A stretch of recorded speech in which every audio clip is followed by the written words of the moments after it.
All right.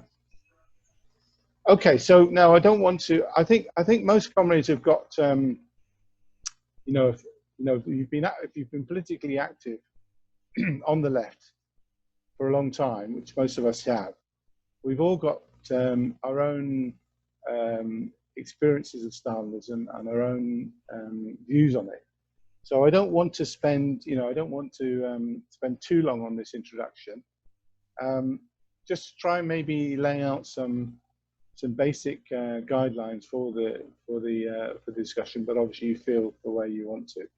I did put out a little kind of subject list to get people's mental juices working, because I know Dinos asked if we could do that. I know you probably wanted something even more detailed than that, but sorry I haven't done that. But at least this gives you some idea of some of the issues. So I start off. I added an extra one in I should have begun with, which is the War Communism. Now, in 1918, as you will all be aware of, the Civil War broke out in Russia, where the capitalist elements and feudalist elements, monarchist elements, gathered together, made a common cause to fight the new revolutionary government. And they ended up being called the White Armies. And on the communist side, it was the Red Armies fighting them. And there was a vicious civil war for 2 years, maybe going into a third year. And it began it began almost as soon as the Russian Revolution happened, but it really kicked off properly in 1918, in early 1918. Now, I can't go into the details of that, but I want to bring out one very important economic side to it, which has relevance to what happens later on and what happened in China.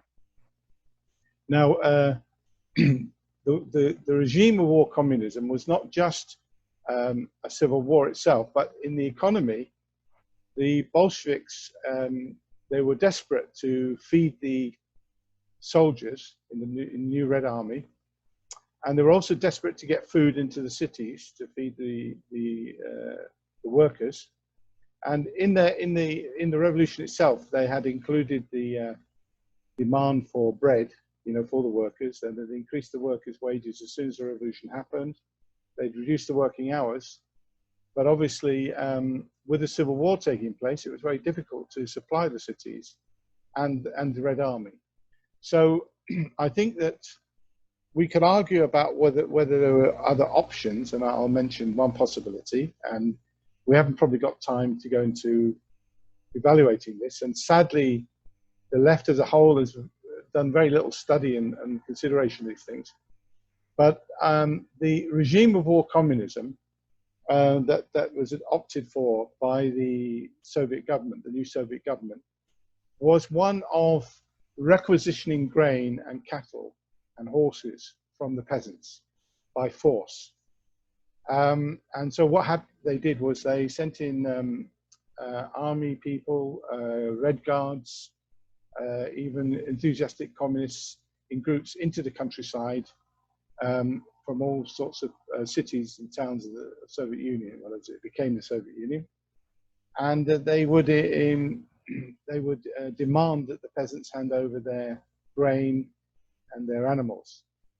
Now, the problem with this was that it didn't work. And in fact, it was counterproductive. What actually happened was, not surprisingly, the peasants didn't like this.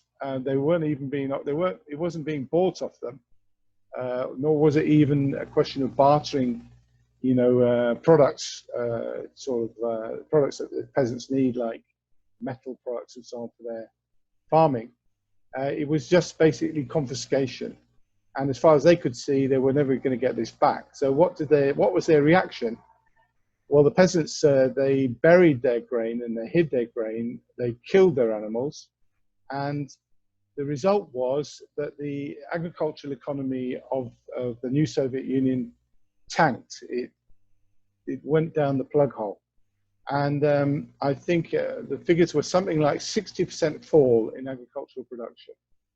Now, obviously, there had already been, this was disastrous, coming on top of the fact that you had already had a world war which had affected Russia very, very badly. And so this just made things even worse.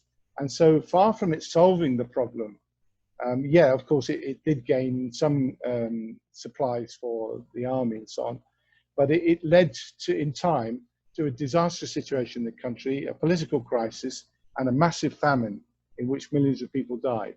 Now, was there an alternative to this? I would argue that this was the beginning of a series of mistakes where the Bolsheviks were unable or didn't try to negotiate with the peasants and try to incorporate them.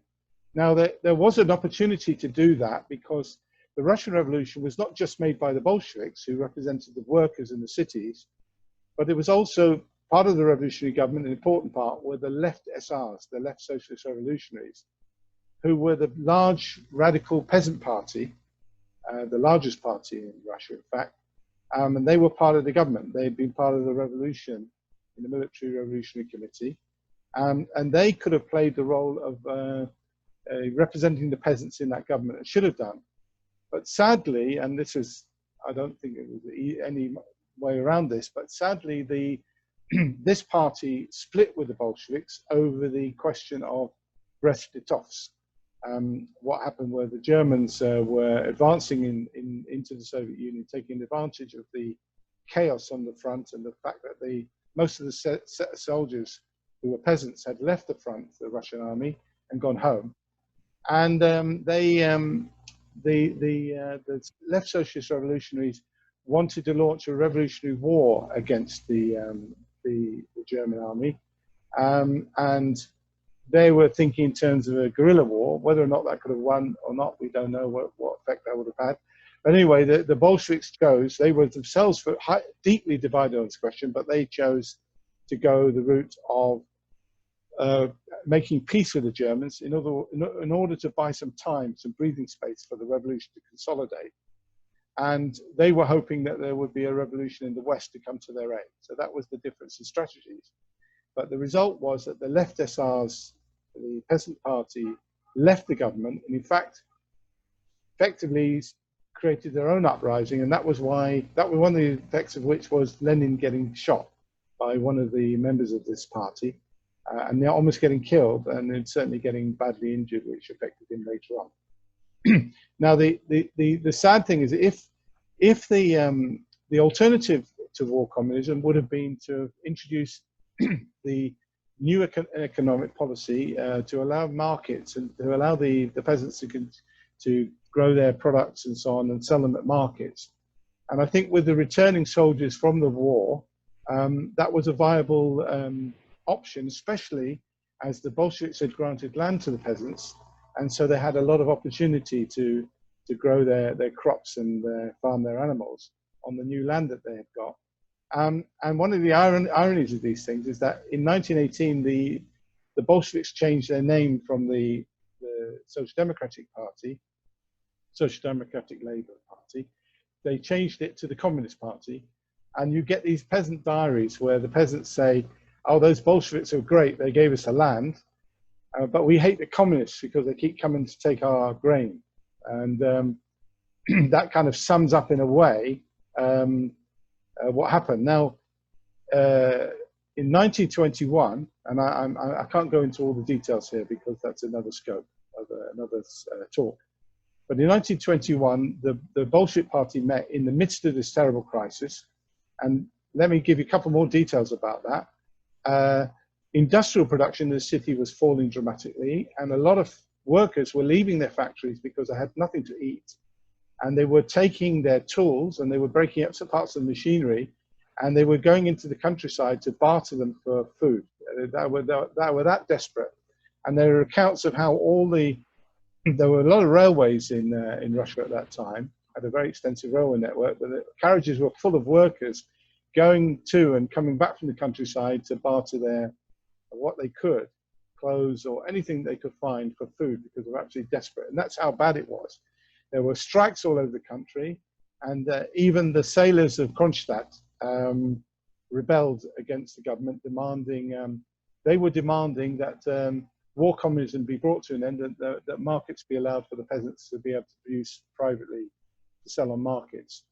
And in 1921 at the Congress, the Bolshevik Party Congress, they in fact bowed to this after a lot of internal debate, and Lenin's new economic policy was carried, which did precisely that, allowed the peasants to produce privately and to sell on the markets. And very quickly after that policy was introduced, the whole economic situation was transformed, and the food crisis very quickly came to an end, which begs the question that obviously it probably would have been better to have introduced it in 1918. But it's easy to talk with hindsight, of course. Now, the other side of it was that one of the factors that helped the whites in the Civil War was the fact that the discontent of the peasantry at this policy meant that in many cases they were passive. And although they liked what the Bolsheviks had done and given them land, I mean, like is an underestimate, they loved that policy. But because of the requisitioning, that made them hostile to the government in Petrograd. And so a lot of the peasants became passive, and even some of them came over to the side of the whites. So obviously I think that if the Bolsheviks had not pursued that policy, then maybe we'd have had a shorter civil war and a more successful civil war. But this is speculation, of course.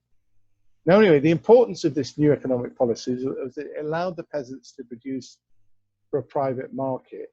And so you end up with a combination of society, of economy, with a private peasant market system on one side, and in the cities and towns, the development of state ownership and public ownership, elements of workers' control, and so on. And so you had a dual economy develop within the Soviet Union under Lenin's new economic policy. And we're going to talk about that. That is the system, of course, that has developed within China and reached an even higher level. So this debate is very relevant today. Now, the other two things that happened in 1921 at the party, this party congress, I think, was a turning point. Because of the massive divisions in the country with strikes going on and revolts and famine and so on, it had caused tremendous stresses in the party. And they introduced at that party conference, a mistake, I think, they introduced a ban on factions. Now, one would have thought this would have been a temporary ban, but when Lenin was questioned about it in the party conference, he said rashly that it was a permanent ban. And at the same time, Lenin had, for very good reasons, had just decided he wanted to, needed to professionalize the party, because the Bolshevik party was becoming effectively the state party. And there was also the problem that you had a whole number of people joining the party for gain, because there was, because the Bolshevik party, the Communist Party, were running the state, people would join the party, started to join the party who just wanted to get on and get positions and get corruption and so on. So then Lenin tried to introduce measures against this, and sadly, he elevated Stalin to be in charge of all these new things, these new committees and so on. And he never realized that Stalin was going to become this powerful figure, because Stalin had never been, although he's an important figure, he'd never been a leading figure in terms of theory. He was a poor speaker, but he was a good organizer. So that was how Lenin saw him, as being very useful to organize things.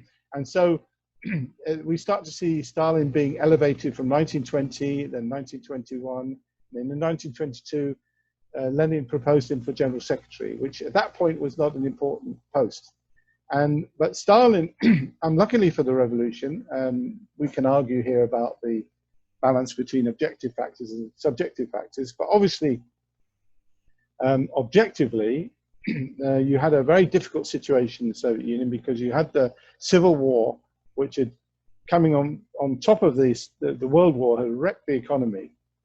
You had a situation where the revolution was isolated. They had hoped that the revolution would spread throughout Europe, but this hadn't happened. So the revolution was isolated. And that made conditions extremely difficult for building a socialism. Bear in mind that Russia was one of the most backward countries in the world and one of the poorest countries in the world. So it was hardly it was hardly the type of country that Marx and Engels had in mind for socialism. They had been looking towards modern economies in Germany and Britain, France, in America and so on. And they thought that where the working class became a majority of the population, that would be the basis on which we would go forward to socialism. Well, in the Soviet Union, you had only 5% of the population were working class and 90% were peasants. So it was hardly a very favorable situation in which to build a socialist movement, socialist situation. So in those very difficult situations, it was pretty inevitable that the revolution was going to degenerate. But the role of the individual is important, just as it was when Lenin, without Lenin, I think most people accept that there probably wouldn't have been a Russian Revolution in 1917 because of his unique position within the Bolshevik Party and his strategy. And in the same way, I think Stalin played an important role in the degeneration of the Soviet Union. And it was very unfortunate that you had in Stalin a character who, while he was not able on the level of speaking or writing or theory, was a very cunning and able organizer, and was driven by emotions of hatred and jealousy and revenge and insecurity. And these became, as time went on, came to the fore. So Stalin very quickly took advantage of this elevation he had within the bureaucracy within the party and therefore within the state. And as the head of the Comintern archive revealed, by the end of 1922, Stalin had very quickly effectively taken over the party.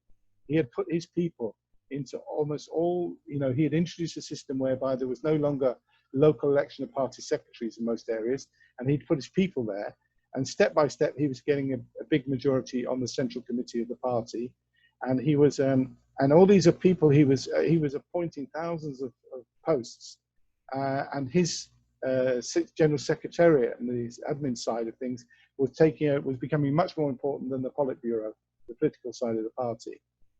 And then Lenin, at the end of unfortunately, Lenin was his health was deteriorating fast, and he started to have a series of strokes.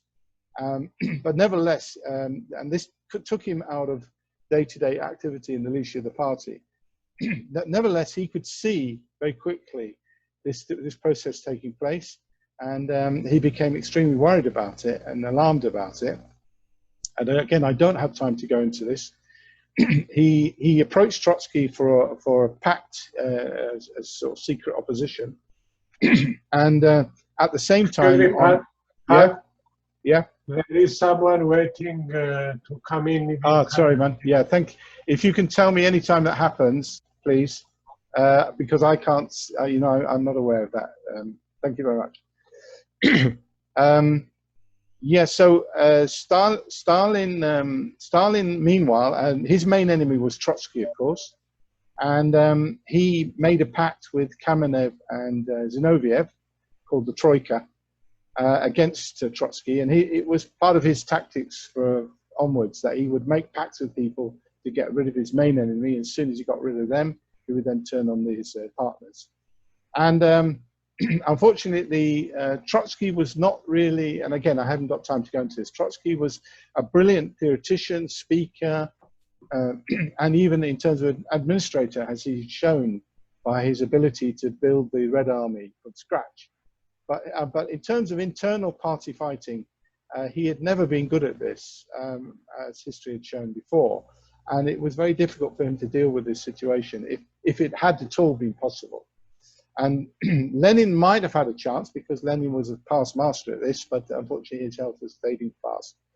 And as I say, I don't have got time to go into this. Now, the interesting thing I want to bring out about the failure of the left opposition was that they had made the mistake in the period of 1919 onwards of not the people around Trotsky had not joined up with the forces, that quite large forces within the party, who were fighting for democracy, who had started to see what was happening in terms of the bureaucratization of the party. So there was the Democratic Centralist group, who wanted more democracy in the centralism of the party. And then you had the workers' opposition that developed. And there were other groups as well. And Trotsky in particular had, and the whole of the Bolshevik leadership had opposed these groups, even though their critiques turned out to be correct. And so by the time that Trotsky started to make his stand after Lenin's death, it was starting to become too late. Now, on the economic side, one of the problems of the left opposition was that they didn't come forward with a policy on economic democracy. So what they had opposed the workers' opposition group, who had pushed for a kind of syndicalist position, which was that the trade unions should take over control of production, which was, I don't think, a realistic one. But they hadn't come forward with a policy of their own. And what they did come forward with was a very good policy that related to the situation in the country. And they argued that there needed to be a lot more emphasis on industrialization of the country. And they also argued for voluntary collectivization of the peasantry, both of which I think were very good policies.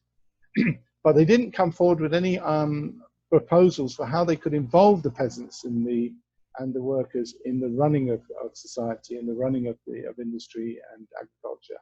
And I think this was going to play a problem, it was going to be a big problem with them, which is again relevant to China. Now in 1928, I'm fast forwarding through so many events, unfortunately, but we don't have time.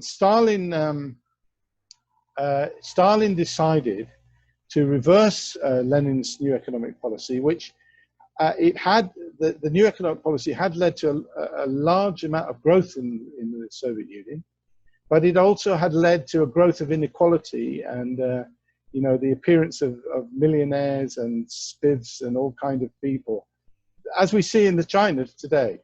And there was a lot of discontent among communists at this inequality and the growth of wealthy people and so on. And they felt that that was a betrayal of socialism. So Stalin appealed to those elements when he reversed the NEP. And unfortunately, he took the ideas of the left opposition, but he took them, he put them into, he exaggerated them tremendously. So what he went for a policy of was not voluntary collectivization of the peasants, but forced collectivization, which meant that they were all forced to give up their private ownership of the land and join collectives, which of course the peasants then reacted to by, again, burying their grain, destroying their animals and so on. It led to a terrible agricultural crisis in the country, and again to another massive famine. And at the same time, Stalin pushed this super-industrialization, not what the left opposition was pushing, but even more. And he came out with the 5-year plans that the left opposition pushed for, but he took it to a ridiculous extent and came out with all these prestige projects and so on, and ended up using effectively slave labor to carry out these policies. And I've read a fair number of accounts about the incredible wastage and bureaucracy that was involved in these super industrializations and these ridiculous targets. And again, now what then happened was that the left opposition split effectively, and the majority of the left opposition went over to Stalin because they thought, he's actually implementing our policies. And what they didn't factor in there was the fact that this was all being done from the top down, with no involvement of the workers or the peasants in the process, who would have then very quickly would have stopped these extremes of policy and would have, I think, would have gone more for the left opposition's policy.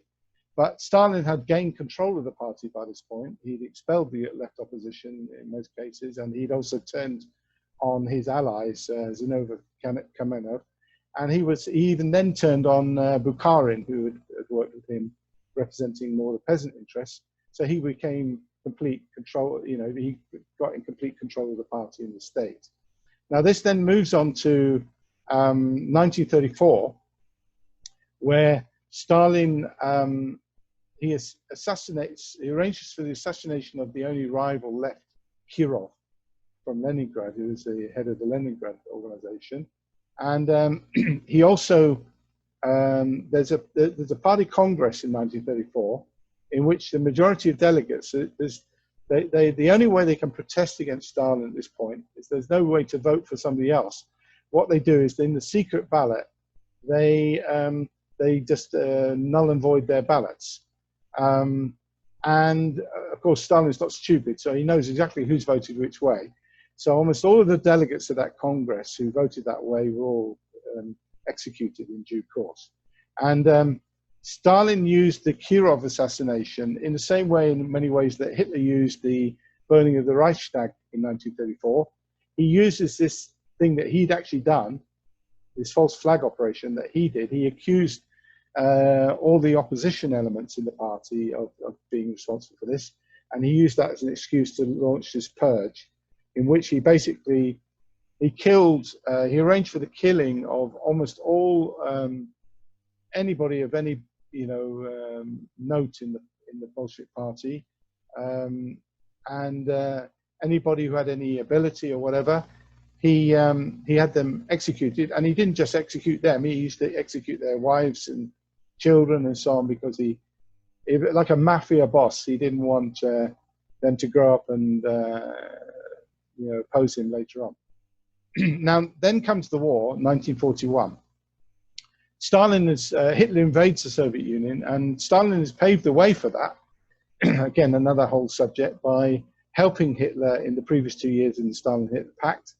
And also as part of his purge, he removed and executed almost all of the leaders of the Red Army, who were the best military leaders in the world, because they hadn't got their positions by being part of the ruling class or the aristocracy and and all that, but had actually proved themselves in the Civil War as great commanders, captains and lieutenants and whatever, and brave and strategic and intelligent. And so that they were the best leaders, feared even by the Germans, but they had been executed. And so the leadership of the Red Army in the Soviet Union was hopeless.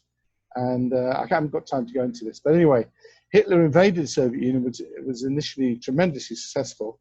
But by 1945, the Soviet Union had turned the tide, defeated Hitler, and not only defeated Hitler in the Soviet Union, but gone on to defeat him in Eastern Europe, and to create, and out of that, Stalin was able to create the Soviet bloc. In other words, he was able to export his Stalinist undemocratic state-owned system into the Soviet bloc. Now, one of the things I should have mentioned, of course, is that Stalin's reversal of the NEP and the super-industrialization of the country had also involved the removal of effectively all private enterprise throughout the country. So even down to the smallest company was effectively taken into public ownership. And this system carried on. And so to what we call the command economy, whereby the state basically decides everything in the economy, and decides all the prices of products, the ordering of equipment and supplies and so on. Now, this system in a primitive economy can have good results. And in the 1930s, the economy of the Soviet Union, very crudely with all kinds of problems, but nevertheless, the 5-year plans of Stalin had worked, and they built up a tremendous infrastructure within the country. Electrified the country, expanded its mining of raw materials, manufacture of steel, to this point where the Soviet Union started to become a major economy within the world. And that impressed people all over the world, the success of the 5-year plans. Of course, what they didn't know was that a lot of the projects were being built by slave labor, a combination of political prisoners, criminals, ethnic minorities who were rounded up and so on. huge quantities of millions of people were brutally treated, and they didn't care if they died, lived or died. And a lot of them did die.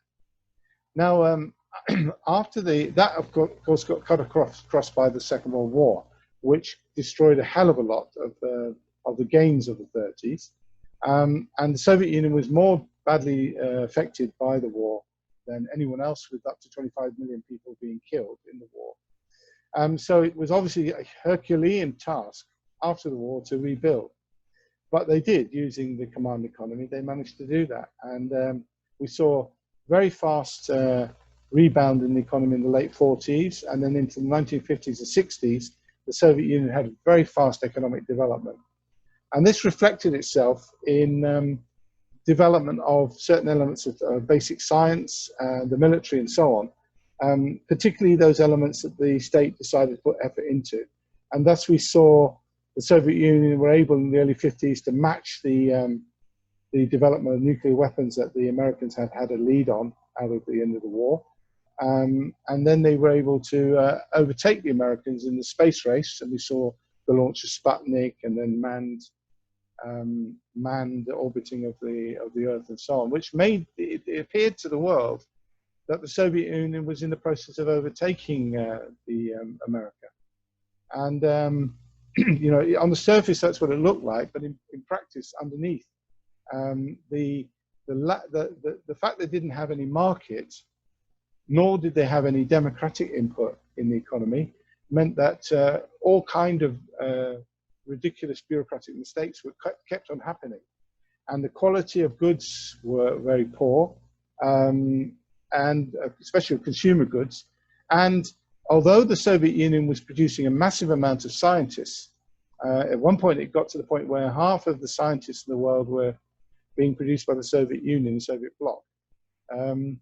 But nevertheless, they were not able to turn the big advances in basic science that they were developing, they were not able to turn them into innovation and into products. If they had been, then obviously they'd have had a major impact on the world market, and the Soviet economy would have done very well, but they weren't able to do that. And as a result, it was possible to do massive projects like electric power plants and railways and all the steel plants and so on. But as the market became more sophisticated, and consumer products became more important and so forth, they were not, the Soviet economy started to slow down. The growth started to slow down. Now, in the midst of all this, there were a whole series, which you could have a session on each. There were a series of upsurges in Eastern Europe. In 1956, there was a Hungarian uprising, which was put down by the Soviet army. Then in 1968, there was the Prague Spring in Czechoslovakia, again put down by the Soviet army. The following year, there was an upsurge in Poland, which again was suppressed. Then this brings us into the 1970s. And this slowdown of economic growth is getting worse and worse. Now, they try to respond to the problems they've got by going through a cycle of decentralization from all the centrally made decisions. But then what they find is that decentralization leads to all kind of corruption and inefficiencies of another kind. So then they re-centralize, and they go through a cycle of decentralizing, re-centralizing, trying to solve the problem. But the one thing they don't do is democratize the decision-making of the economy and society as a whole. So you have this monstrous bureaucracy running the state and running the economy, and it increasingly becoming a fetter on production. Then in 1980, you saw the emergence of solidarity in Poland, which again was put down by martial law under the threat of potential invasion from the Soviet Union. And then we finally come to the 1980s, where the Soviet bloc economies are really stagnating. Now, in the midst of all this, Stalin himself, I haven't had time to go into the individual cases, but he has, apart from the worst periods of his purges in the 30s, he does occasionally launch purges again. He dies in 1953 on the verge of another purge, apparently. And I don't know if any of you have seen the movie that came out relatively recently, The Death of Stalin. It tells you about the fear that existed in the Soviet Union at its rule. And he was Stalin was a particularly unfortunate, character to come to lead the Soviet Union. When he was so vicious that he admitted, actually, as early as, I'm trying to remember the year now, I think it was 1923 or something like that. He admitted as early as that to his people who were close to him that his greatest pleasure, his sweetest revenge, was revenge, where he would plot the death or he'd plot the downfall of an enemy, and he'd work out all the mechanisms for doing it and then go to bed, and that was his sweetest moment.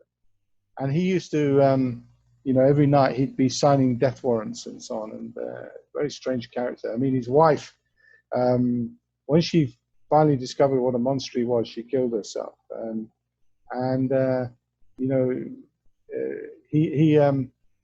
He created a situation where he had to have people. He was so insecure. He had to have people all the time praising him and so on. This was the kind of character who was running the country. But when he died, and when he called people, they would start peeing themselves, in fear of getting a call from Joseph Stalin, because often he used to like to call. He'd prepare the death warrant for somebody, and he'd call them up the night before, just to talk to them before he knew they were going to be rounded up the next day and then tortured and executed. Now, once Stalin died, there was quite quickly a thaw began within the party, and Khrushchev came to power. And Khrushchev had been one of his chief lieutenants and who had carried out a lot of his repression in Ukraine and elsewhere. And there's the famous party conference in I think it was 1956, where the party leadership revealed Stalin's crimes. And there was always the story. I don't know if it was true, but one of the delegates called from the conference floor, "So where were you when all this was happening? Where were you?" And he spun around and he said, "Who said that?" And there was total silence in the hall. And he said, "Exactly." And so obviously the Soviet Union started to loosen up to some extent, but essentially the system continued. As I said, the economies were stagnating. Now, from 1985 onwards, and I'm jumping forward very quickly, you had these reforms introduced from the top by the new General Secretary Gorbachev. And he introduced perestroika, which means restructuring of the economy. And he also introduced glasnost, which means transparency. The idea was that basically you would allow more elements of freedom of expression and criticism and so on. The trouble was that this restructuring led to a worsening in the economy, or it didn't correct the problem of the economy that had been developing, and in some ways exacerbated it.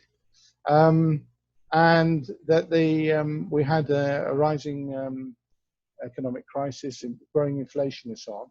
And at the same time, glasnost, this transparency, allowed the discontent of the population to be expressed in a rising tide of protest.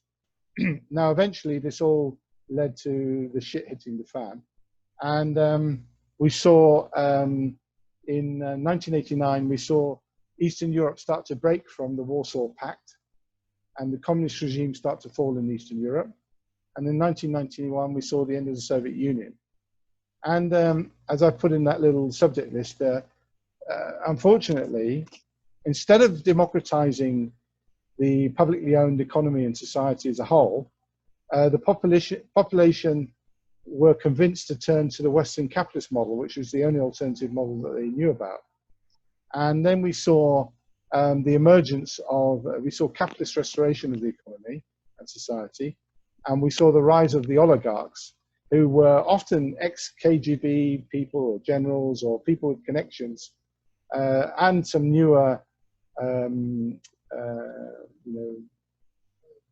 opportunist businessmen who they took advantage of this restoration of capitalism to take over the economy, take over industries. I mean, for example, they sold off a lot of the industries to the workers or to the public, and then these shysters would go around buying up these shares very cheaply, and very quickly they were able to go from nothing almost to becoming billionaires, taking over the oil industry and manufacturing industries and all sorts of things. So that's the system we have today. Putin, in many ways, Putin was elected as a reaction by the population against the rule of these oligarchs, and he promised to rein them in. But of course, he just rules them. He rules the country. He did rein in some of the oligarchs, but he just basically linked up with the other ones and enriched himself, and he runs the country effectively since. And he's muzzled the press, and he's made a situation where it's very, very difficult for any opposition elements to come forward. And even if they do, you see assassination of opposition leaders and journalists and so on.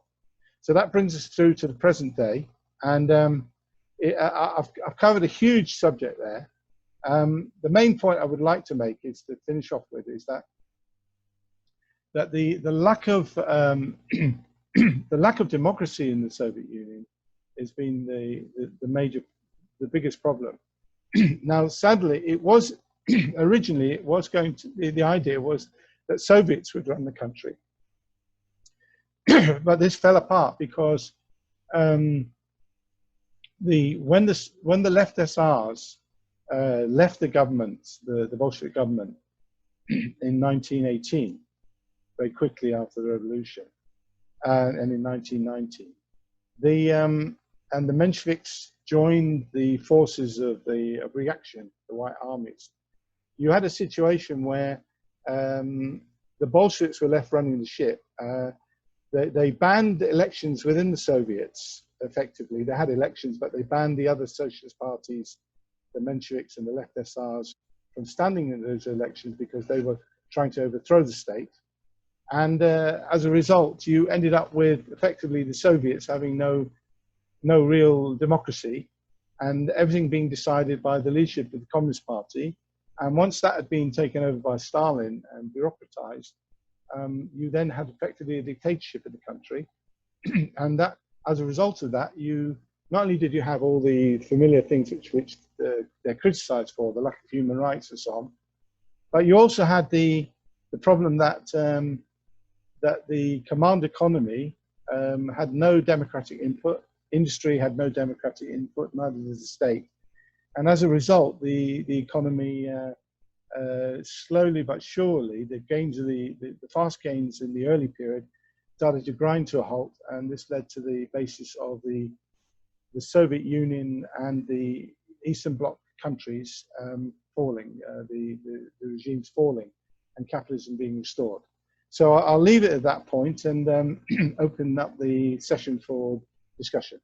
So thanks very much, comrades, for bearing with me. I'm sorry it did take quite a long time to go through this because there's so much to cover, but I hope I've left a fair amount of time for you guys to contribute yourselves. Thanks, guys.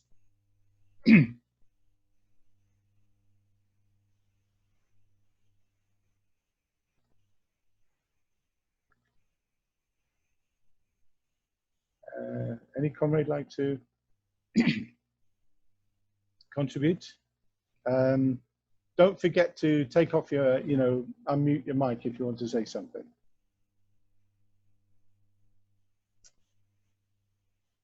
You can, there's a little, you can put your hand up, or there is usually a little blue thing here, but I can't see it. But there is Themos, I see Themos. Okay, so Themos, let me unmute you. Sorry, pardon.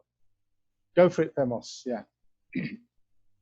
Well, if I don't want to say much. I mean, it's a huge amount of information, a huge material to discuss. So I shall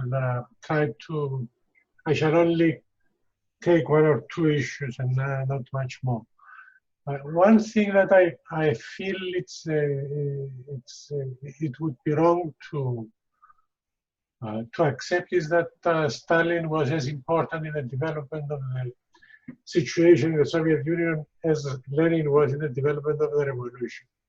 I mean, in the case of Lenin, as I understand it, the Bolsheviks would not have the flexibility to do the necessary turns and changes in policy as the revolution was developing.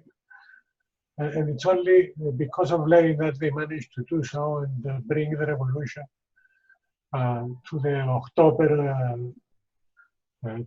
situation. That's a huge thing and a very huge personal input by Lenin. In the case of Stalin, he writes really on the wave of counter-revolution, which was stemming from the fact of the isolation of the Russian Revolution and the failure of any other revolution in Europe or in the world.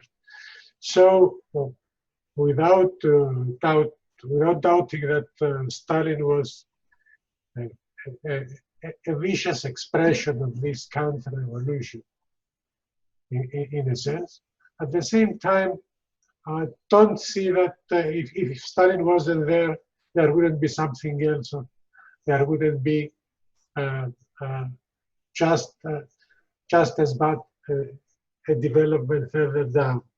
If there were no Stalins at all in the Bolshevik party, if everybody in the Bolshevik party was of Lenin's or Trotsky's caliber, that would be different.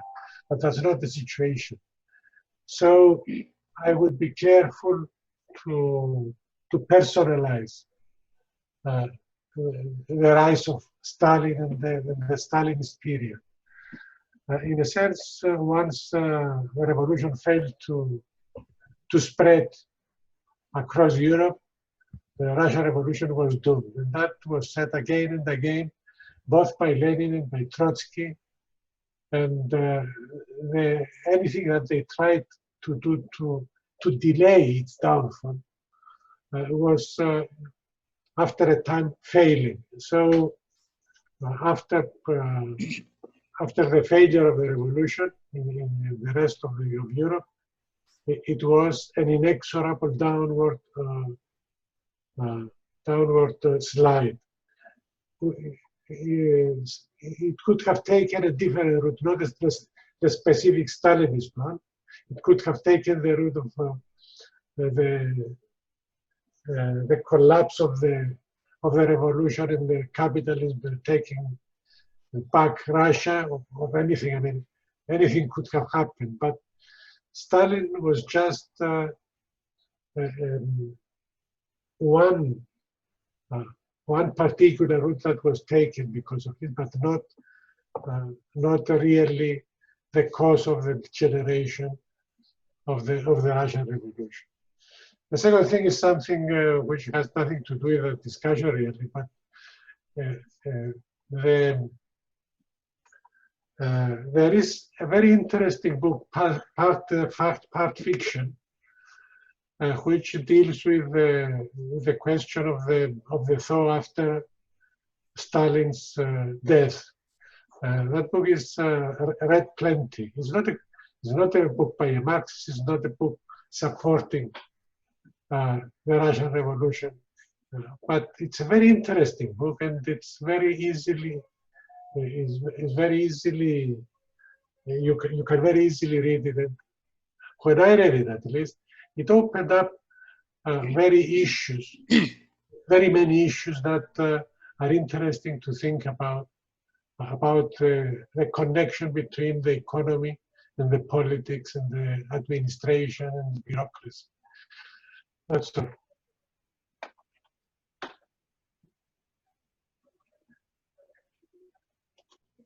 Thanks. Thanks so much, Semos.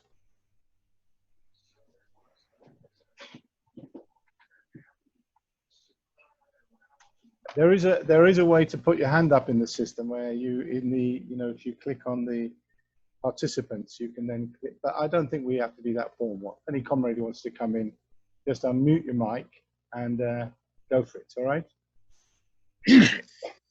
Okay, well, maybe I can, I will do that. No, I think it was a brilliant and it's exactly covered the important, also the times during the history of Stalinism that were the times where things could maybe have gone different, or right from the beginning when Pat was explaining about how the Bolsheviks got themselves into a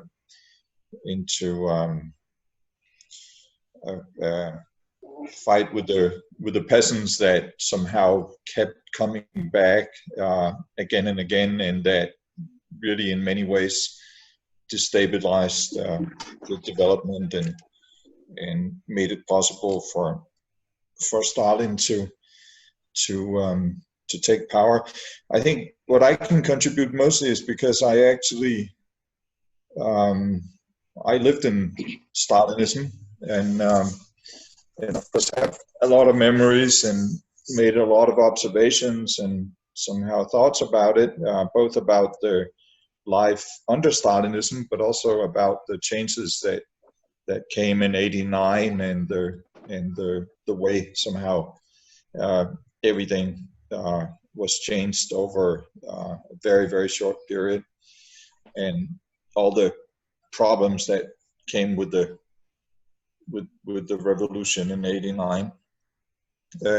I think during the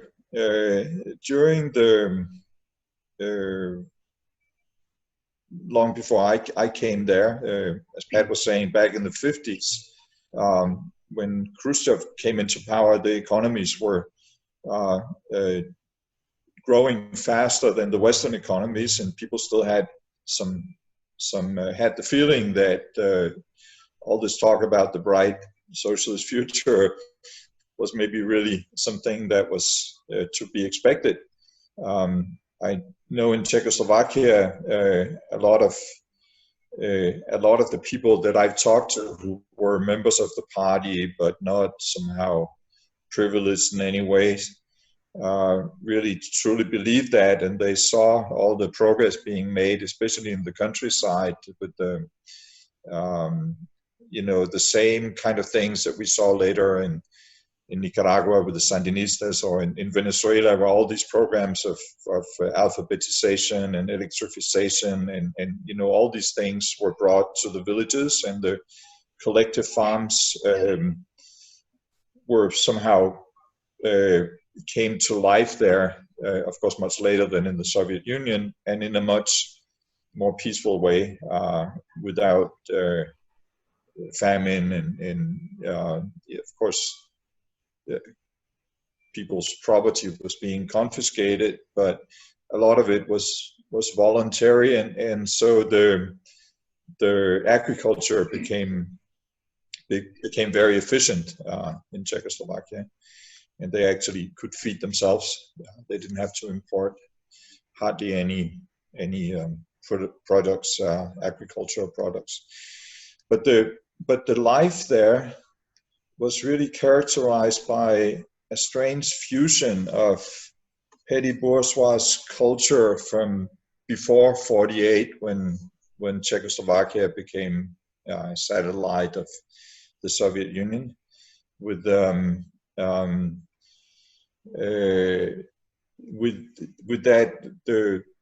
the petty bourgeois mentality and the relationship between the genders and all of this was kind of frozen into what it was, the way people communicated. Everything was, people say sutru, which is comrade to each other, instead of the old titles, but behind the words, it was really kind of the same mentality that ruled.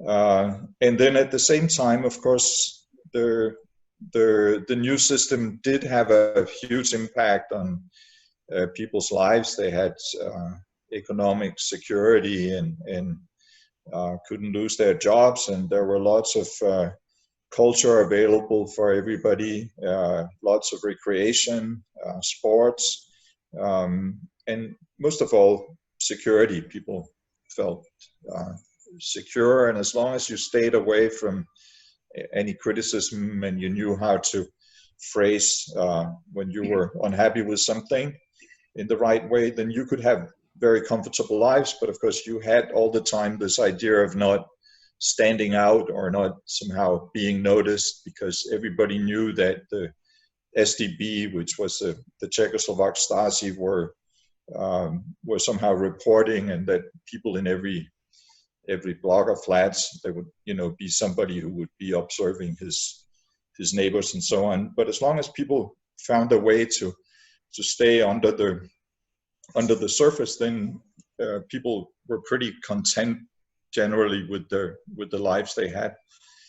And then in '89, when everything changed, especially in the Slovak part of the country where I lived, the Communist Party was always more popular than in the Czech Republic, because the Slovakia was, saw the most progress. It was a very poor peasant economy before, with hardly any industry and with very poor living conditions, and especially in the countries and in some of the regions in the east. And so there was very little opposition. Most of the opposition that were kind of leading the changes forward in '89 came from Prague and from the western part of the country.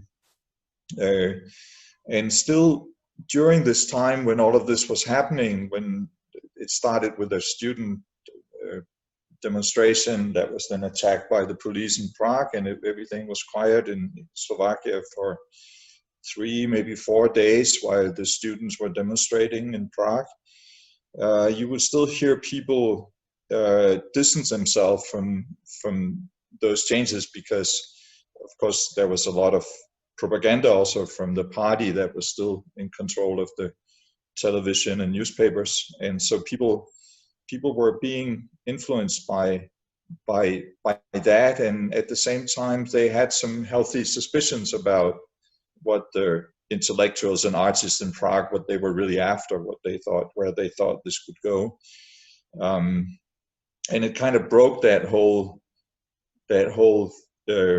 balance of behavior and what you say and all of this. All of a sudden, people started to say things that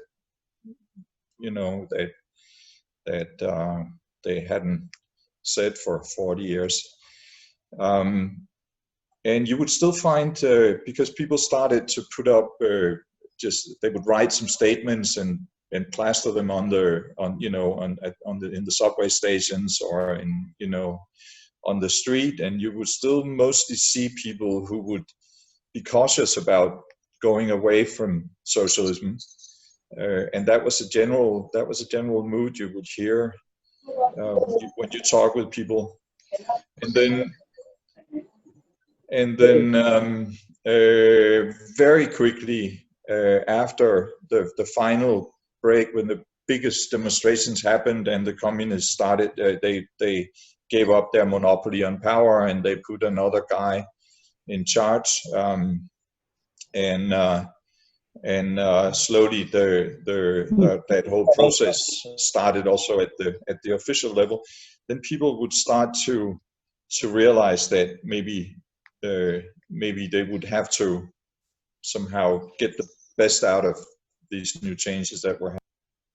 Then very quickly you had, because in many ways the reason why they didn't try to find a model that could democratize their economy and the political system was very much because people had never really, they had always been afraid of expressing their opinions, and somehow it was very easy for the Western advisors from the World Bank and the Monetary Fund and Geoffrey Sachs and all these guys come in and tell people what to do, because people were used to that. And as long as people were somehow happy to be able to travel and maybe listen to music that was not available before, then they had time to really basically divide the economy between all the old leaders from the party and the people with some contacts abroad, and before people really realized what was happening, everything that they built up over 3 generations was given to crooks that didn't have to pay for it, and that just closed the factories and sold off their machines and everything, and left the countryside without any jobs. And then of course from there we all know what happened. It became an experimental a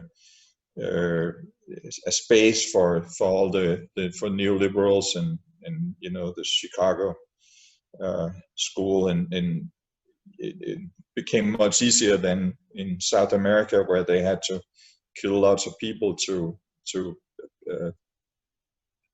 pull through their reforms. In Eastern Europe, people were not able to somehow resist, had never learned how to protest and so on. I don't know, maybe I'm coming a little bit away from the theme, but anyway, just a few thoughts about what all of those changes meant in real life for people.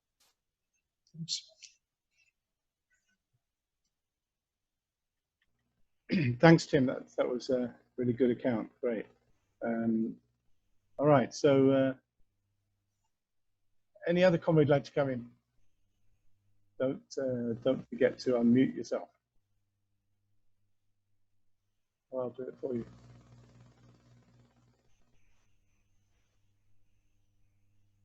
Perhaps if I go around some of the comrades and ask them if they want to say something, that might be okay.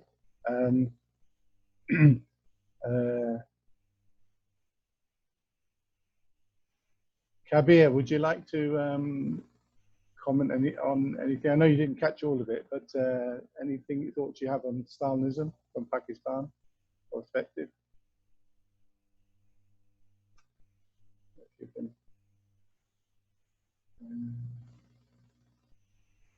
How about Dinos?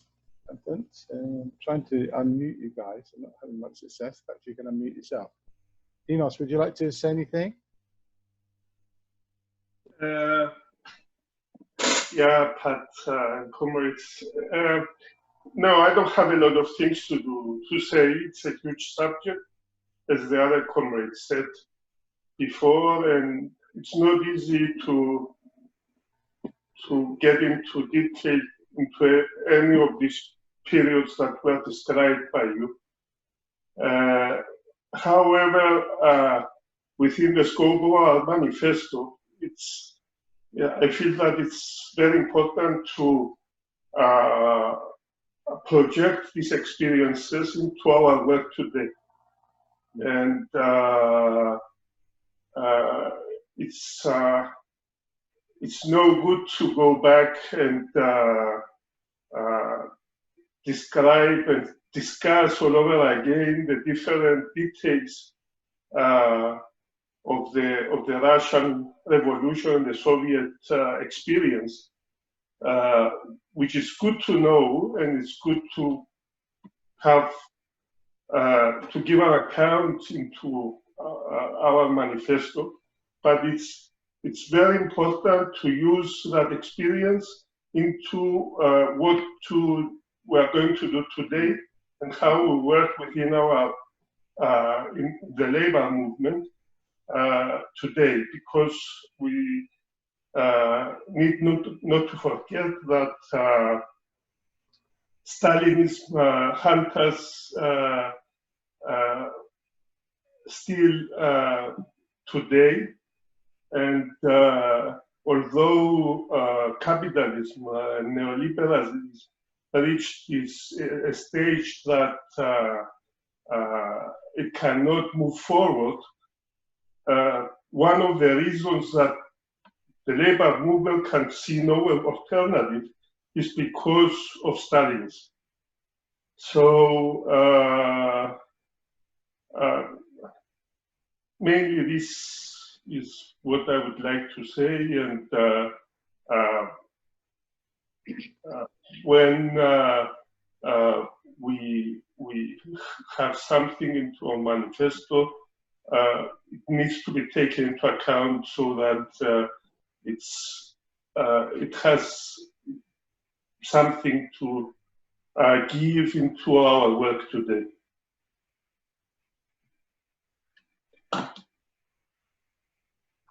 Thanks, Dinos. Excellent point there. Okay, any other comrades who want to put their hand up? Roy, do you want to come and say anything?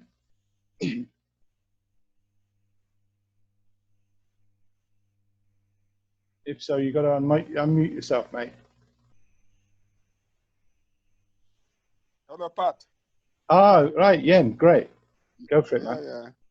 You see, my comment is, in terms of Stalinism, when we are making analysis, we have also to take into account the clique around. You see, because Stalin couldn't have done this alone. There was definitely a strong clique, around him. And when we are building, I mean, because how could an individual do this, be able to do that? Of course, you did say that, it gave him an opportunity to put his own people around from 1920 onwards, But in building a movement, we have to take into account to ensure that there is, democratic discussions, to ensure that there are elections, to ensure that, a dominant person does not come into power, to ensure that there is the right of recall, at any time. To ensure that you cannot just be in power forever. If you're a general secretary, 4 or 5 years is enough. Let somebody else, to ensure that young people are involved. In that way, you'll be reducing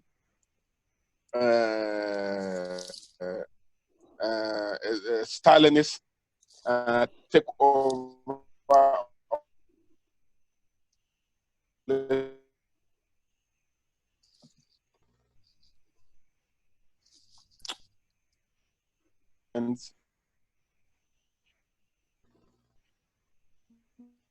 That definitely destroys the revolution. Okay, Ian. Thanks, man. Excellent.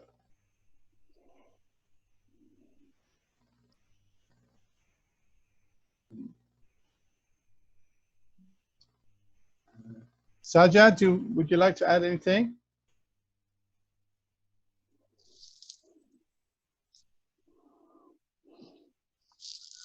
Okay, I like to say something because Stalinism,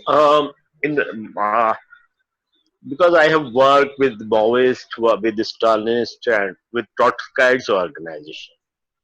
I think Stalinism is the name of methodology to run the country or to run the organization, and I think I never found any kind of organizational difference in Maoist, Stalinist or Trotskyist organizations. In all, they make a superstructures and all the power with that structures in all kind of parties. Because I have worked with IMT, I have worked with Communist Party of Pakistan, of Soviet bloc. I worked with Communist Party of Pakistan, with China bloc. But in all the structures is not democratic. I don't know because Trotskyites always criticize too much on Stalinism, but the organizational methodology, all the organizations followed the same, and it is still a big problem in all over the left. to running the organization not democratically, and they doesn't like to listen others or lower voice. And because of this, why we are there are too much splits in the left organizations always, due to they like to kill the all kind any kind of voice against the leadership or his thoughts or his documents. If you give any kind of vote against them, they become and you become the enemy of them, and their behave. It is the cult, I think, and I am seeing in all organizations same.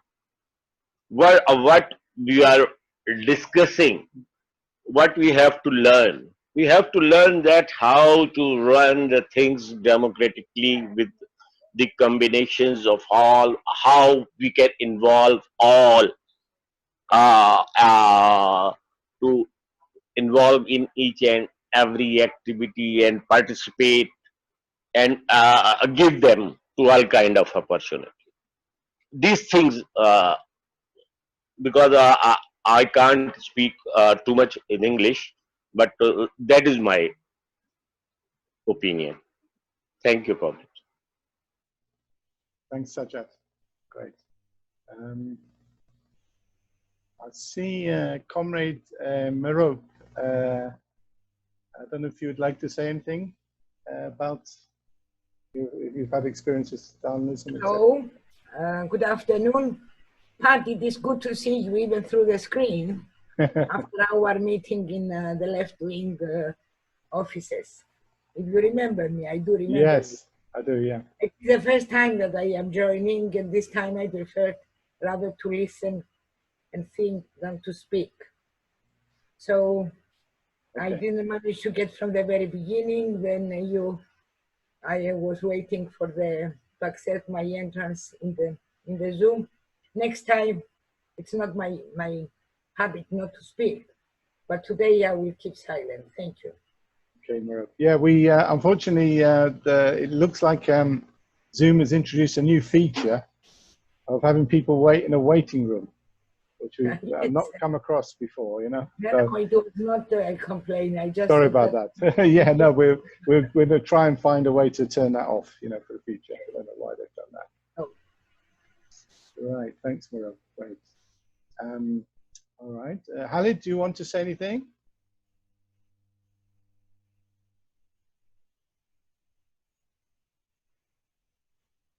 Yeah, Pat. Yeah. No, I think it's very interesting discussion.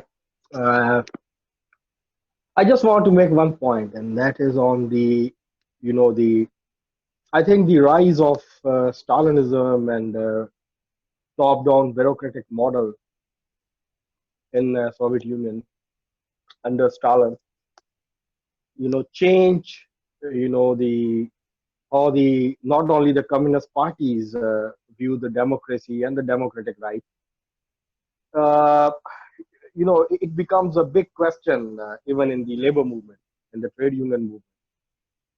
And since then, since the rise of Stalinism, it was like still, if you debate with any Stalinist, in Pakistan, when we get an opportunity, they defend each and everything that what Stalin did, and for them it was the right thing to do. And they still say the same things as they were used to say, when Stalinism was there, the Soviet bloc was there.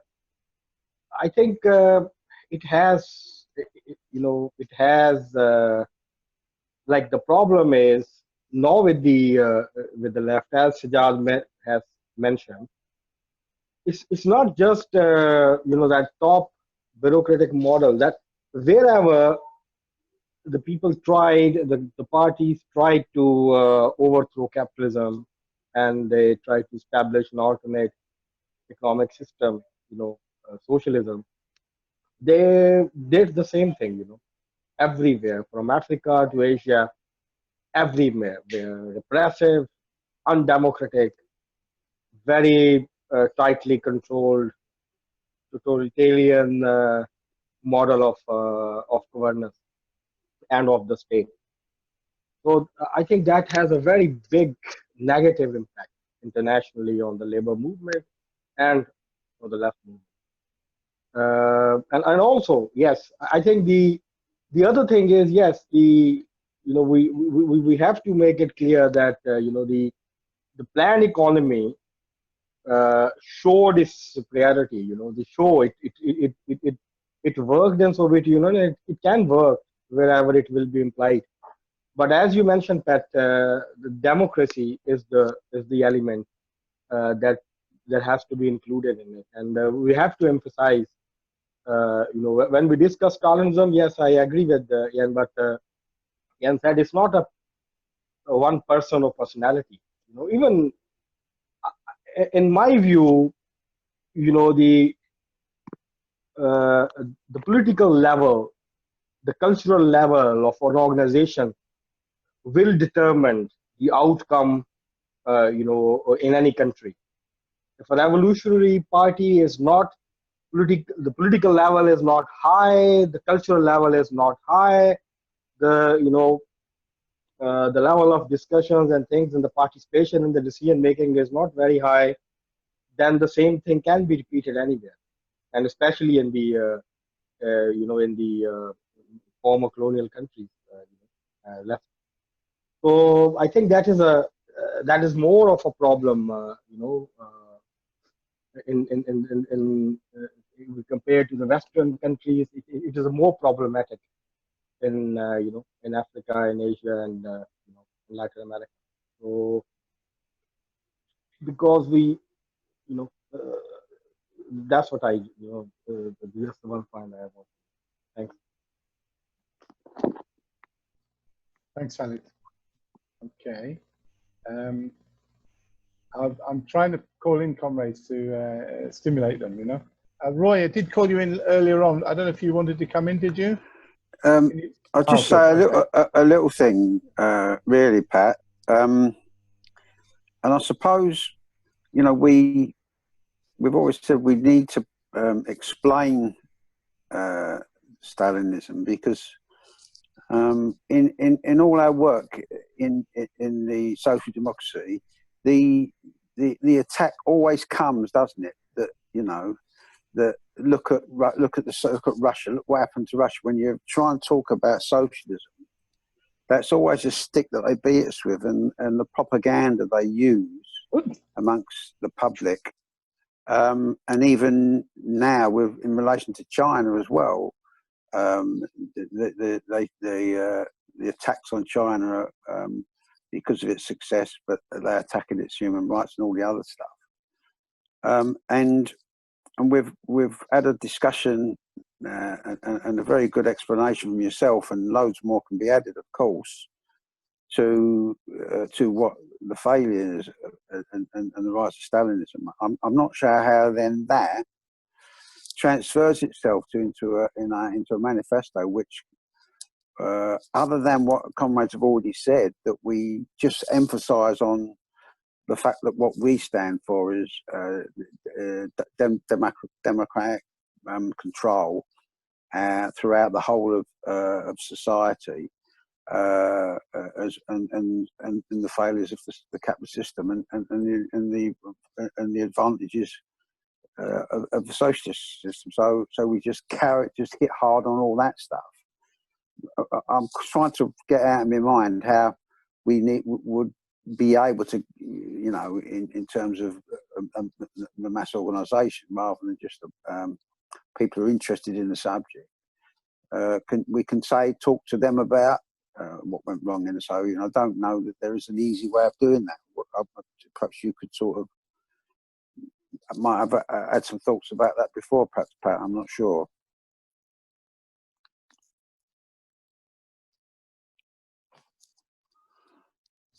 Thanks, Roy. Okay. Now, who has not come in so far? Kabir, did you want to say anything? don't know if you're there, Kabir. Thank you, comrade. Because I attended the meeting, I participated late in the meeting. That's a sorry from all the comrades. And because of this, I missed a lot of discussion which you have already made. That's why the discussion which was going on before me, I will try not to repeat anything. As far as the Stalinism, the rise of Stalinism is concerned, what I have in my mind, there is not a single problem, I think, or there is not a single reason behind this. There are many reasons. First of all, as Khalid mentioned one thing, that the backwardness of the society where the revolution was brought, the Russian society, which was too much backward at that time.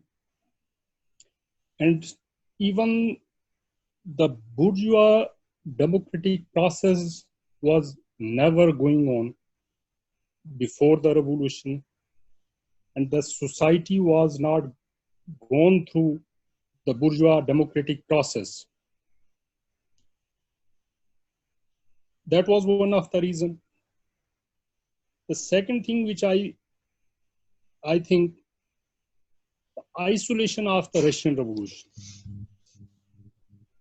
And the third thing which comes in my mind, that is that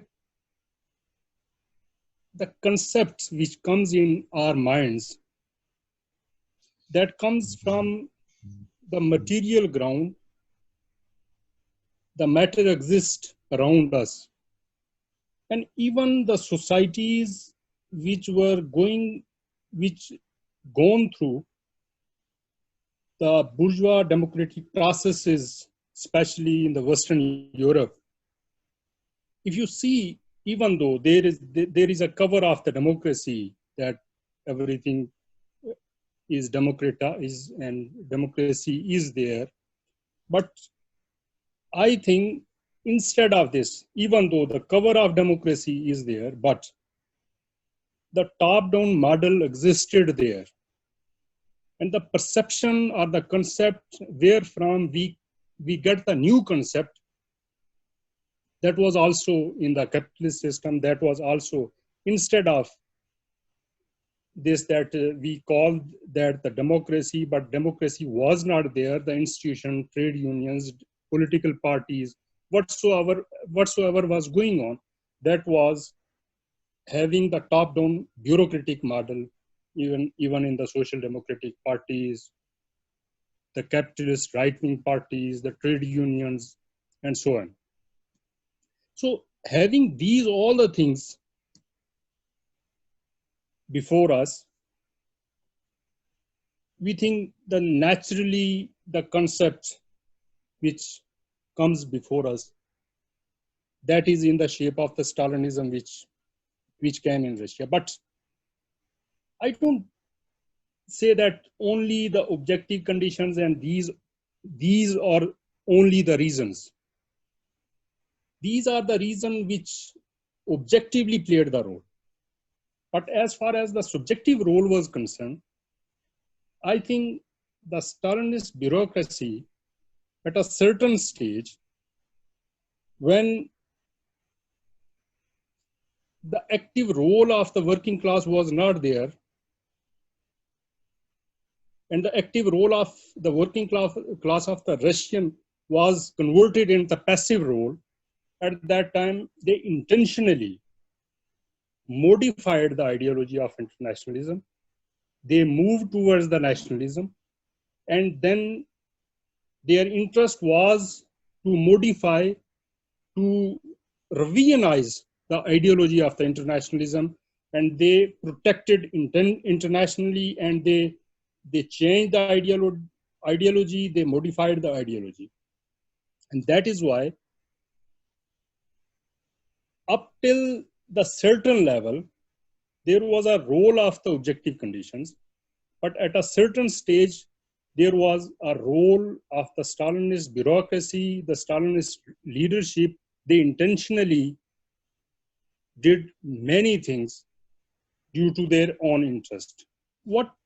That is what I think that the Stalinist methodology, as Sajjad was discussing, as far as the Stalinism is concerned, that is at one hand, but at the other hand, if we look towards the things, Trotskyite, all the Trotskyite tendencies, they criticize the Stalinism, Stalinist bureaucracy, Stalinist organizations, methodologies.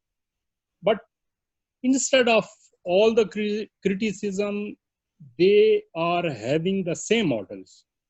They are having the same concepts of the organizations.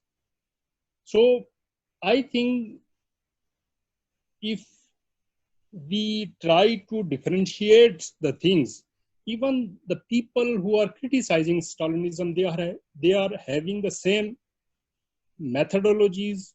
They didn't create any new model instead of all the criticism. This is what I think the things which are in my mind in raw form. Thank you. Thanks.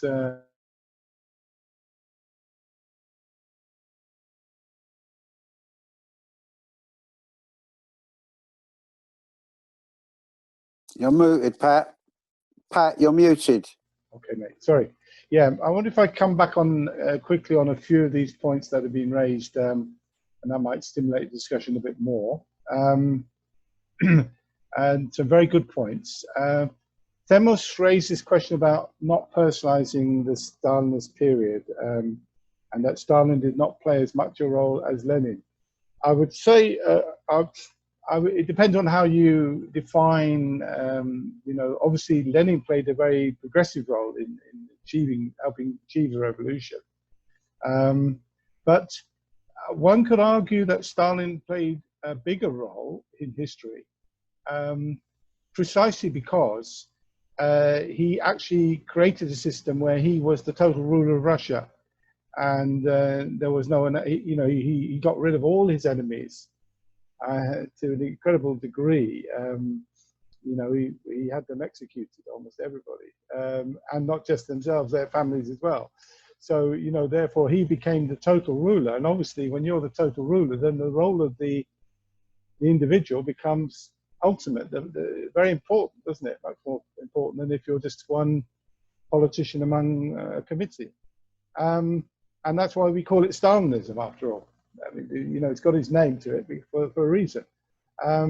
So, and I think obviously it is difficult to balance between what are the, you know, how much is things created by the objective conditions and how much created by the subjective. And obviously the objective ones play the biggest role, but within those, individuals could make a big difference. So, for example, if Lenin hadn't been shot and then got sick, or let's say Trotsky had taken over, or one of the other leaders, I think it would have made a significant difference to the role, you know, to the course of events.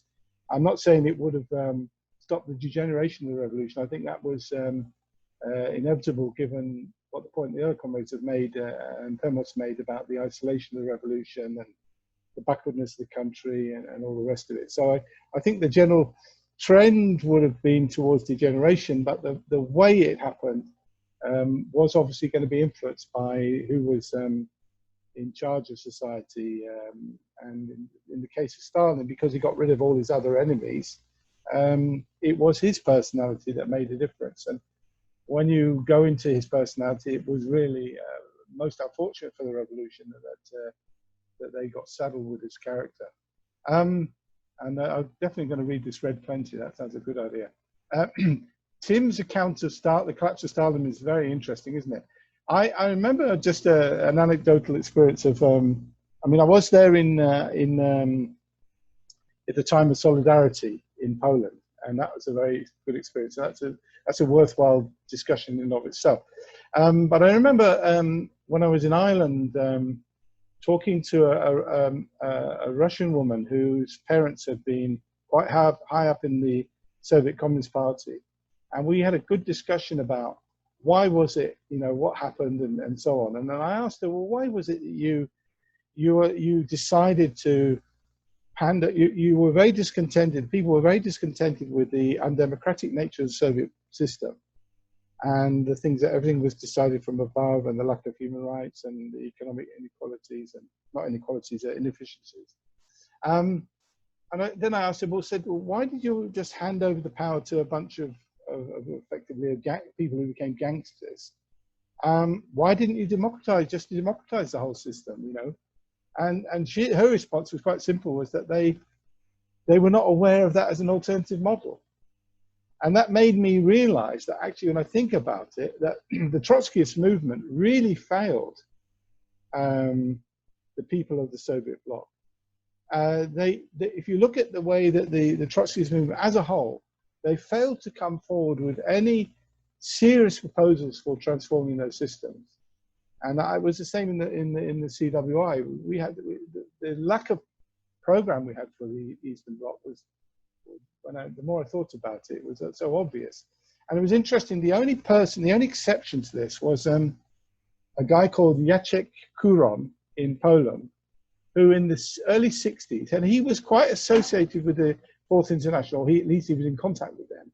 But he was the only exception that I know of, because he came forward with a kind of 10-point plan for democratizing and improving Poland, and he became very famous. He got a massive movement behind him.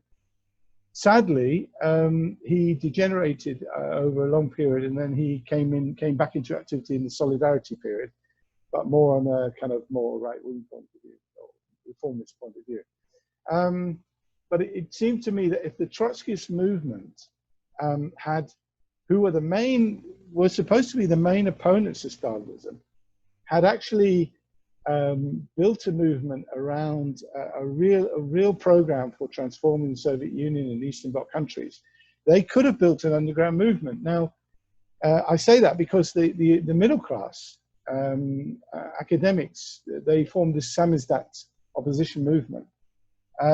They did it, but there was virtually no Trotskyist movement at all, and I think that's a shame. So that when these systems started to collapse, there had been no signs of significant movement organized, putting forward an alternative model. So they just fell into the only other world model that they knew about, which was the Western model. And Dinos asked a question, a good question, didn't he? He said about, well, what's the relevance of all this today? Well, obviously, this is not just an historical account. There is still a lot of relevance to this, first and foremost in China. There is in countries like Cuba, even in Venezuela. It was very interesting that in Venezuela, as the Chavez revolution was developing, I remember I visited Venezuela 3 times, and it was very interesting the massive growth of Stalinism in Venezuela. As the state took over more and more of the economy, very quickly, Stalinistic type people started to emerge to bureaucratically run these things, and of course corruption developed as well. And the people didn't get a look in, and it's very interesting. So it shows you that Stalinism is not just a total aberration of what happened historically there. I think it is a potential danger in any situation. So, for example, in the British Labour Party, Jeremy Corbyn very quickly got surrounded by a bunch of Stalinists. It's very interesting, isn't it? You know, so this is still a very live question, not least, of course, within the situation of China. Yen asked this very good question about could the clique around Stalin, could he do this alone? Well, obviously he was working in a situation where the opportunities arose for him because of the objective circumstances. But having said that, I think we shouldn't underestimate Stalin. Stalin proved himself to be an amazing organizer, a very cunning adversary, which he was underestimated by Lenin, he was underestimated by Trotsky, by everybody. And as they got to work with him, like Zinoviev and Kamenev, they began to realize how dangerous this guy was. He lived and breathed the his task of taking over the party and eliminating all his enemies. And he did it with incredible ruthlessness and efficiency. So, you know, there was a clique around him, but they all lived in fear of him, even to the point where, having got rid of all his enemies, he would constantly, he surrounded himself, it was like a gang, he was like a gang boss, and he surrounded himself with his lieutenants. But he would constantly make jokes about rubbing them out, and you know, and so they were always in fear of him, to the point where when he died, as you see in that movie, Stalin, they were all afraid to even lift him up onto the bed, and they could have. There was a potential. He hadn't died; he got a stroke. They could have got him hospital treatment, and maybe he could have recovered to some extent. But they just left him. They were so frightened of the guy. I mean, that is not a normal situation in political life. You know. This guy didn't. He had utter control. He developed a system like that. So I don't think it was a normal situation that developed. Now, Sajjad talked about Stalinism being an organizational method. And of course, there's the whole question about how you run the state as a Stalinist system. But there's also how you use the methods, the top-down methods in the labor movement. And I agree with him that, sadly, too many organizations, almost all of them in the communist movement, the Maoist, the Trotskyist movement, have tended to be undemocratic. I always remember there was a comrade from Liverpool. He was an electrician comrade, very pro-Syrian comrade, who had been in the Communist Party. And he left and he joined the militant at the time of the Liverpool Council struggle. And he told me afterwards, he went with the comrades, and they regarded him as an important catch, you know.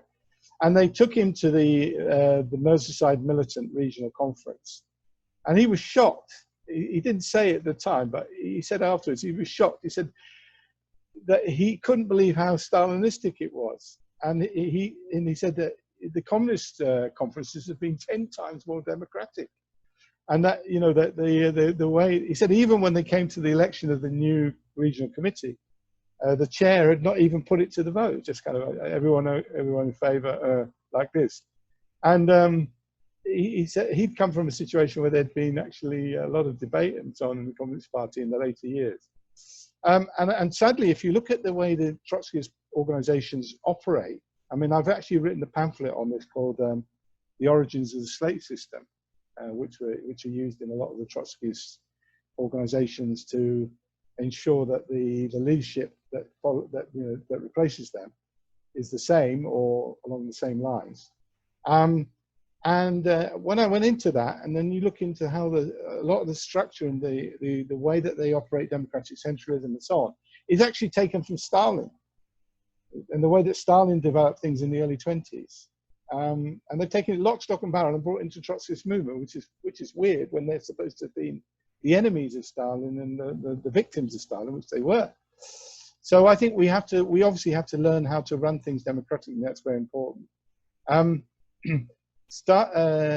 know, Khalid talked about how Stalin was justified by the Stalinists, and how he is still today. So there's a lot of people around who say, "Oh, Stalin was a great man," or "He was a strong figure, and we need an iron figure like that nowadays," or "He did a lot of good things for the Soviet Union," etc., etc. And obviously, he was forced by circumstances to develop the Soviet Union, so in that sense, he did well. But a lot of things he did badly, which I haven't got time to go into, like the disaster he made in the Stalin-Hitler Pact and opening the Soviet Union up to being invaded and the reactions to it and so on. But one thing that's interesting, you know, Stalin had this famous phrase, "You can't make an omelette without breaking eggs," and this is an excuse given by people nowadays for all kind of nefarious and undemocratic practices. So I think that these ideas still circulate around today. So I think we need to argue against them and produce material against them. And of course, you still have states that imitate the Soviet model. I mean, if you take the example of Cuba, when Castro came to power, he closed down the Communist Party because the Communist Party in Cuba had actually, in the end, worked with the dictatorship, the Batista dictatorship, against the revolution. because they said that a socialist revolution, it was not time for a socialist revolution, we needed a bourgeois revolution. And they were following that policy all over the world. And that's a whole other story, which relates, I think, to what some of what Kabir was saying. But in Cuba, they closed that, and the Cuban Communist Party had actually given away the names of the revolutionaries in the capital to the Batista regime, who went and collected them up, tortured them, killed them. So the leadership of the revolution, you know, Castro and Che Guevara and so on, were bitter against the communists, and they closed down the Communist Party. It's one of those things they did when they took power. But then when they were forced to turn to the Soviet Union because of the American embargo, one of the conditions that the Soviet Union laid down on them, which Khrushchev laid down on them, is that they had to have a Communist Party. So they created a new Communist Party, a top-down model based on the Soviet Union, using all their methodology. And they had a first conference, and they didn't have another conference for 10 years. And so the Cuban regime, unfortunately, was very strongly influenced by this and became a very top-down regime. It still continues to today. I mean, there is some breaks in that situation, but still basically the same model.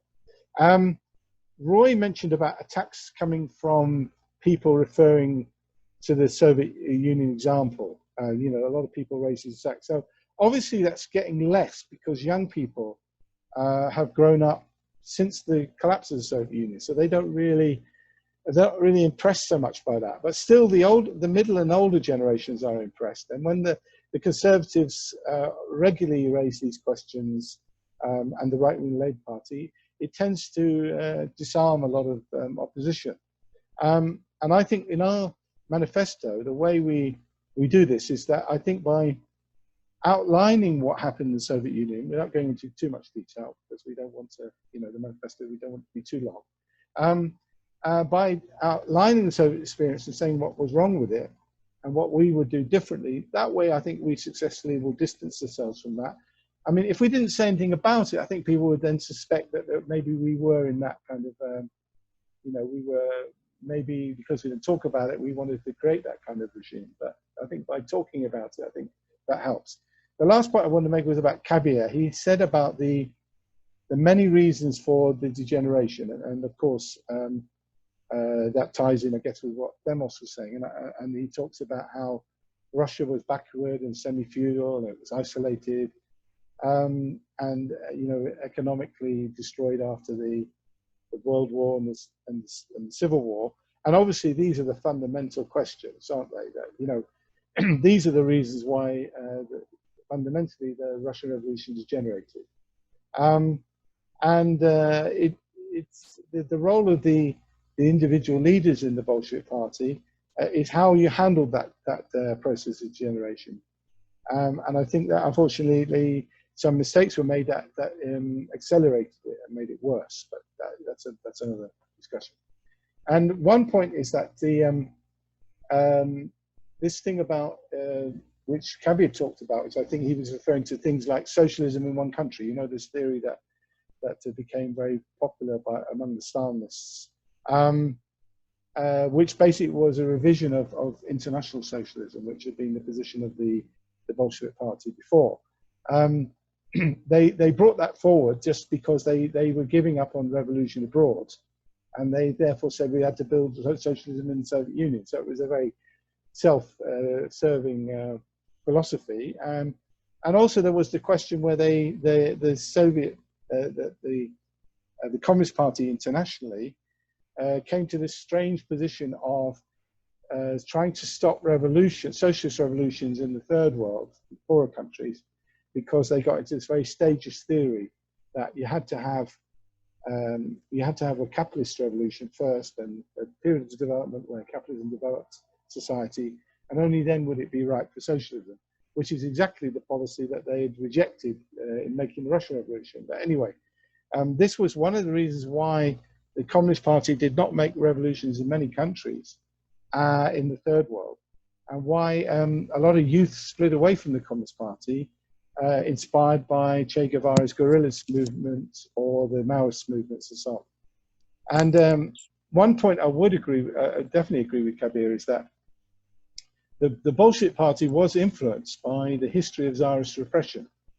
And it was much easier in that situation, you know, coming from a history where they've not had a long period of labor movement democracy because they'd had to work underground.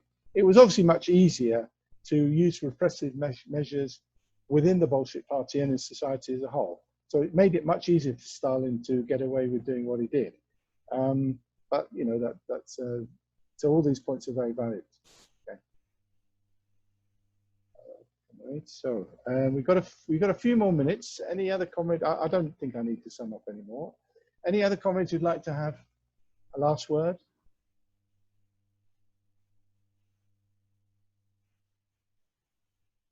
Miro, yeah, go for it.